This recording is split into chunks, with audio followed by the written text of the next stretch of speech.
They can imprison me. They can arrest me. But I tell them, they still will not win. Itaga nila yon sa bato. There are moments in the life of a republic when silence becomes easier than speech, when comfort becomes more tempting than courage, and when public office is tested not by applause, but by pressure. This is one of those moments, Madam President. I rise today on a question of privilege. Just last week, I was stunned with the shadow of a complaint filed by the Field Investigation Bureau, Office of the Deputy Ombudsman for Luzon. A complaint perfectly timed, wrapped in legal language, amplified by noise, and aimed not merely at my person, but at my independence. I stand before you not as a man begging to be understood, not as a senator asking to be spared, and not as an accused shrinking from the weight of accusation. Rather, I am here as a servant of the Constitution, elected by the people, bound by oath, and determined to perform my duty without fear, without favor, and without surrender. The complaint arrived while the Senate is confronted with uncomfortable truths, namely, the pending continuation of the investigation of the anomalous flood control projects, the approaching constitutional burden of an impeachment trial, and the growing pressure upon this institution to surrender its independence through political maneuvering disguised as constitutional reform. Let us not pretend that this complaint came in a vacuum. The pattern is too visible to ignore. First, remove the inconvenient voices from the inquiry, then weaken those who refuse to conform, then frighten others into silence and submission before the decisive constitutional battles begin. Mr. President, this is not merely about a complaint. The trump-up charges filed against me and some of my friends are not merely legal accusations. They form part of a deeper and more nefarious design to intimidate independent voices, to punish dissent, and to warn every senator that the price of asking hard questions could lead to personal damnation. If the intention of these cases is to silence me, let me say this at the very beginning. It has failed. I will not be silenced. I did not seek public office to become comfortable, Madam President. I did not take my oath merely to occupy a seat in this chamber while billions disappear into darkness, while constitutional processes are manipulated by pressure, or while the Senate is slowly conditioned to fear retaliation for independent judgment. I did not take my oath to serve only when service is convenient. I did not come to this chamber to lend my voice when power applauds and withdraw it when power becomes displeased. The senator is not elected to be timid.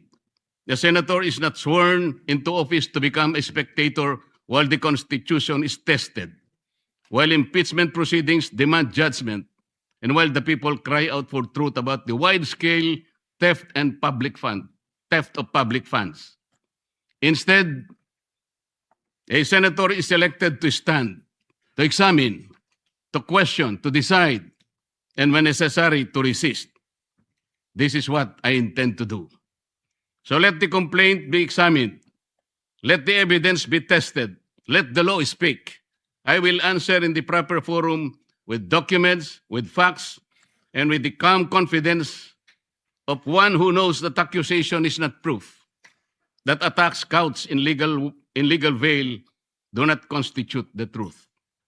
And before the Filipino people, I must say what is plain. A complaint without nexus is not justice.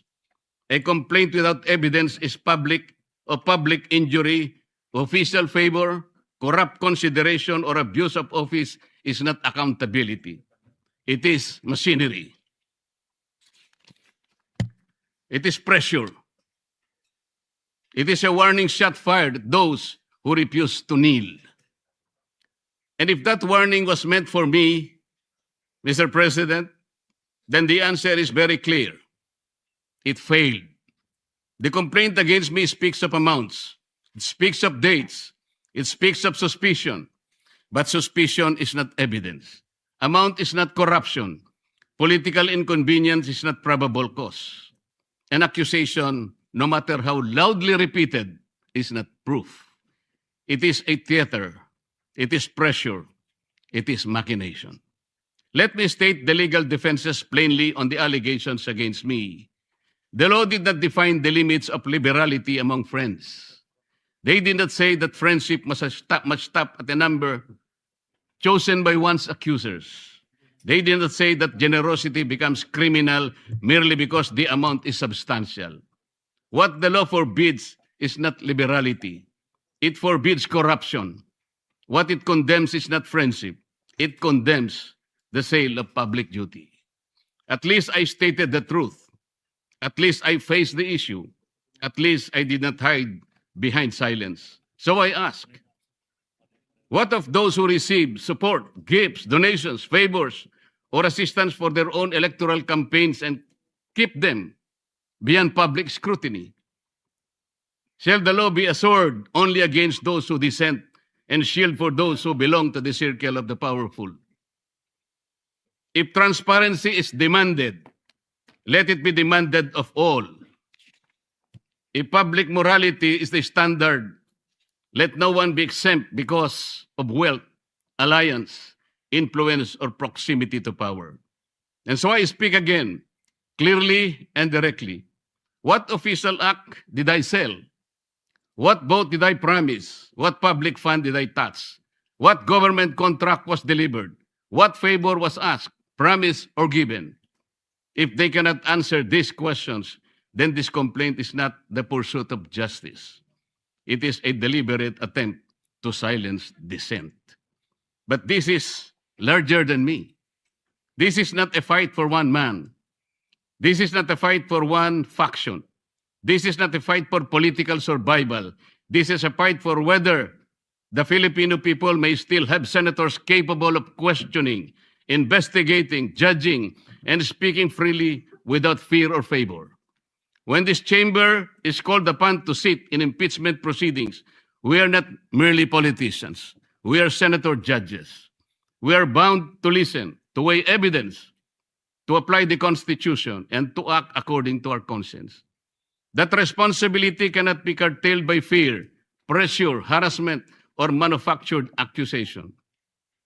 No one should be allowed to intimidate a senator judge into silence. No one should be allowed to punish a member of this chamber for ensuring that impeachment must be governed by law, evidence, due process, and conscience. Whether one favors or opposes any party in those proceedings, that's not the point. The point is whether the Constitution shall speak above political convenience. I will perform that duty, Madam President. I will listen. I will weigh the evidence. I will obey the Constitution. I will not prejudge. I will not be dictated upon. I will not surrender the independence of my vote to any power outside this chamber. Even if the path becomes lonely, I will walk it. Even if the attacks become heavier, I will endure them. Even if my voice becomes inconvenient to the powerful, I will continue to speak the way I should. The same is true of the Senate's investigation of the flood control scandal. That inquiry must continue. It must not be weakened. It must not be derailed. It must not be silenced. If there has been grand-scale theft from the country's coffers, then that is among the greatest sins of our modern public life. It is not ordinary corruption. It is the stealing of safety from communities that drown. It is the stealing of roads from farmers. It is the stealing of classrooms from children. It is stealing of medicine from the sick, wages from workers, and hope from taxpayers who labor honestly while others feast on public money. No senator should be silenced when the duty is to follow the trail of the public's money. No committee should be weakened when the task is to expose corruption. No voice should be threatened when the question before the nation is whether the billions intended for the people were ransacked by bandits of insatiable greed. I do not fear imprisonment. I fear a country where freedom itself is imprisoned. I fear a republic where legal processes are twisted into weapons, where dissenting voices in the Senate are mechanically trimmed down, and where the rich and the powerful elite manipulate institutions so that only their chosen voices may be heard. While others may refuse to speak because of threats, I will not. Madam President, I will not let fear write my narrative. I will not let intimidation decide my vote. Make me bleed, and I will still shout out to the high heavens for truth and justice. Push me against the wall, and I will still push back with all the lawful strength that conscience, evidence, faith, and duty can give me. Not with violence, not with hatred, not with recklessness, but within the Constitution, in my hand, the law in my shield, the truth as my voice, and the Filipino people as my reason. Nelson Mandela once spoke of a democratic and free society as an ideal for which he was prepared, if necessary, to die. I do not compare myself to Mandela. I am too little to even try, Madam President. But I understand the burden of that lesson. Freedom is never preserved by the silent. It is preserved by those who still speak when silence becomes the safer choice. And so I say this to those who believe that cases can frighten us, that accusation can tame us, that pressure can make us forget the oath we took before the people. You have misread the Senate. You have misread the Constitution. You have misread me. May I repeat? I will answer this complaint in the proper forum, calmly, firmly, and with evidence. I will sit in impeachment proceedings with conscience, impartiality, and due regard for the record. I will pursue the examination of flood control anomalies with courage, fairness, and determination. I will not allow public funds meant to protect our people from floods to disappear into the hands of those who already have too much. I will not allow the greatest theft of our time to be buried under intimidation. Even if I am the only one left standing, I will stand. Even if my voice is the last one they wish to hear, I will still speak. Even if the path becomes lonely, difficult, and costly, I will continue because the oath I took was not ceremonial. It was not a line recited for record. It was a solemn charge from the Filipino people to defend the Constitution, to guard the public trust, and to act with courage when silence becomes convenient. Let those who weaponize the law answer to history. Let those who steal from the people answer to justice. Let those who seek to silence dissent understand this.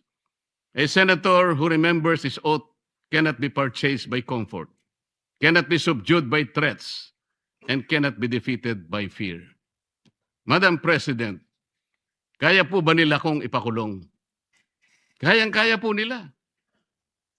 Nagawa nga po nilang umimbento ng krimen laban sa akin. Kamakailan lamang po, hindi pa nagtatagal, dito rin sa bulwagang ito, somebody said, sometimes you need to bend the law to be able to please the people. Am I right, Mr. Secretary Remulla? Secretary Remulla, then Secretary of Justice, now Ombudsman, said loudly, "Yes, sir." So pwede na nang baluktutin lahat, kagaya ng pambabaluktot na ginawa nila. Pero sinasabi ko, Madam President, they can imprison me, they can arrest me, but I tell them, they still will not win. Itaga nila yon sa bato. Madam President, before ending, let me share the declarations of our Lord God. In Isaiah 54:17. No weapon forged against you will prevail. You will refute every tongue that accuses you. This is the heritage of the servant of the Lord. This is their vindication from me. Maraming salamat po.